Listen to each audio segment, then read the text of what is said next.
In the 1880s, Canada was welcoming many European immigrants. Some were leaving Europe because of difficult conditions. Politics, a shortage of arable land, or economic upheaval made some European countries inhospitable. Canada had become an attractive opportunity in need of newcomers to work the land and offering favorable conditions for farmers. Settling in Ontario, particularly in New Berlin, now known as Kitchener, in Manitoba and Saskatchewan, and here in Alberta. I'm standing in the cemetery of the First German Baptist Church, the Erstdeutsch Baptistengemeinde. It began as a loose collection of German immigrants, served by a local pastor for 3 years, F.A. Muller, until the church formally organized itself with 24 charter members coming together in 1896. They built a structure to house their church in 1897, made of trimmed logs. It was protected by a fire break to ensure that the prairie wildfires did not damage the building. Worship services would often last the whole day on Sunday, with a morning church service followed by a meal and an additional service in the afternoon. If people were going to go to the trouble of hitching up their horses and dressing up, they wanted it to count. Community was important, and these settlers, isolated on their farms, wanted to meet, to worship God, socialize, and fellowship together.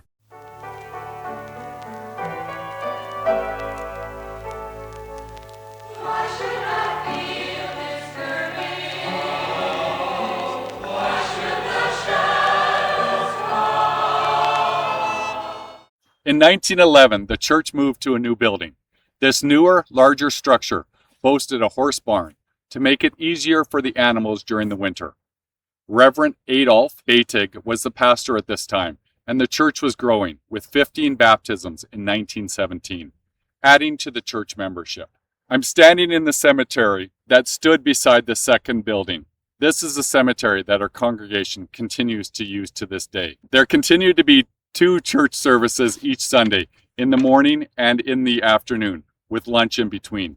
Classes in German were offered to boost the literacy of the congregation, and the cultural events were held, such as plays or concerts by the church orchestra. Bible studies and young people events were offered throughout the week.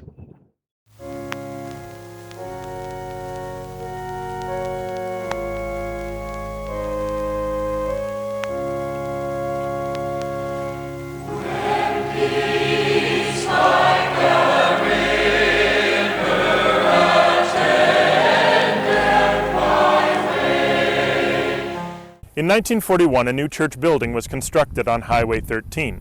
Up until this time, services were held in German. Recognizing the shifting patterns in language in the congregation as people assimilated into Canadian society, there was a shift. Services were offered in English, and the name of the church was changed to Pleasant Prairie Baptist Church on April 5th, 1942. World events may have also played a role in this change. It was surely no accident that the move away from the German language happened to coincide with the conflict of the Second World War. Reverend R. Schreiber became the pastor at this time. In a rural setting, churches often worked cooperatively, sharing a pastor. Our congregation has shared pastoral staff between the 2 congregations, the First and Second German Baptist churches, as well as churches in Leduc, Camrose, Millet, and Stony Plain.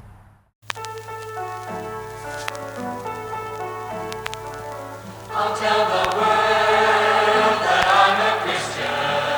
I'm not ashamed his name to bear. In 1927, the Second German Baptist Church was formed. This was because the population of the city was growing, and for those who lived in the city, it was less convenient to travel to the church outside of town. The pattern of life for those in the city was different from those living on the surrounding farms. So it made sense for the 2 congregations to serve the community of German speakers in this area.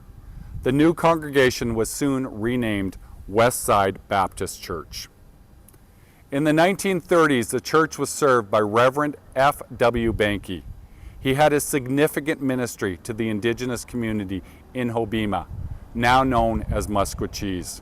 He would regularly provide services for Indigenous Canadians.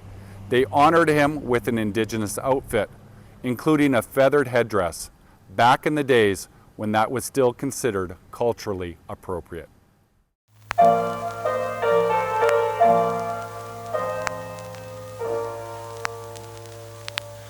Glorious things of thee are spoken, Zion city of our God.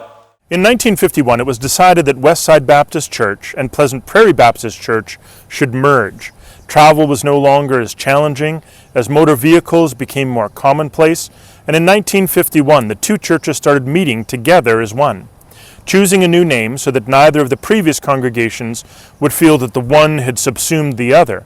The new congregation became known as Calvary Baptist Church. The Pleasant Prairie building was moved into town, right to this location where these houses now stand. You can still see the original parsonage right behind me.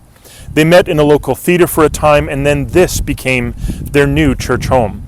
Over the years, the building was expanded with new rooms for Sunday school, a parsonage to house the pastor and his family, and a new foyer in 1978.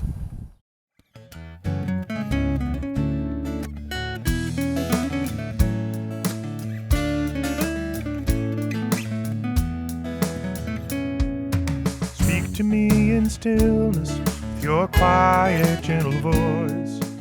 In the 1990s, the church was growing and again needed a new location.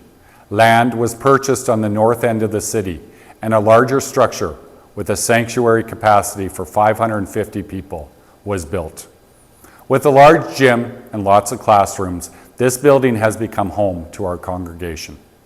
Transformed regularly into ancient Bethlehem as we approach Christmas, and host to youth events and an annual Good Friday service.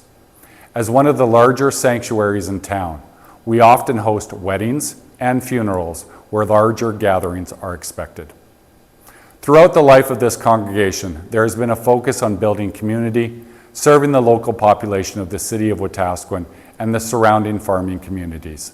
The church is focused on being faithful to God through all circumstances, and as a part of the North American Baptist churches, has supported mission work around the world.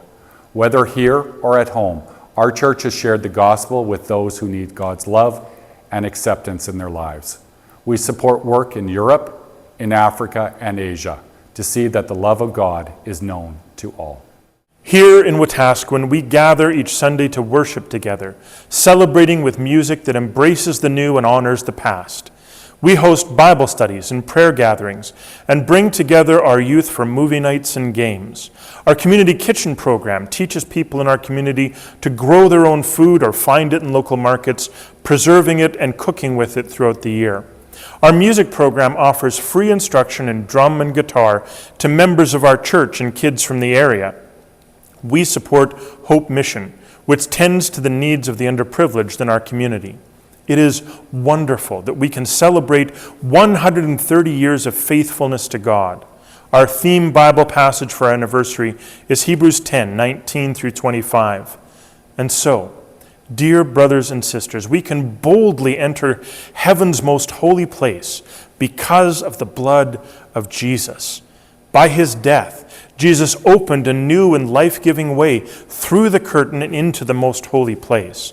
And since we have a great high priest who rules over God's house, let us go right into the presence of God with sincere hearts, fully trusting him. For our guilty consciences have been sprinkled with Christ's blood to make us clean, and our bodies have been washed with pure water. Let us hold tightly, without wavering, to the hope we affirm, for God can be trusted to keep his promise. Let us think of ways to motivate one another to acts of love and good works, and let us not neglect our meeting together as some people do, but encourage one another, especially now that the day of his return is drawing near.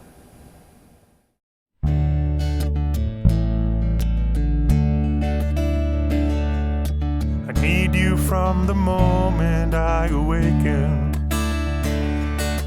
Need you to guide me through the day. With the world and all its strife, Lord, I need your help to guide my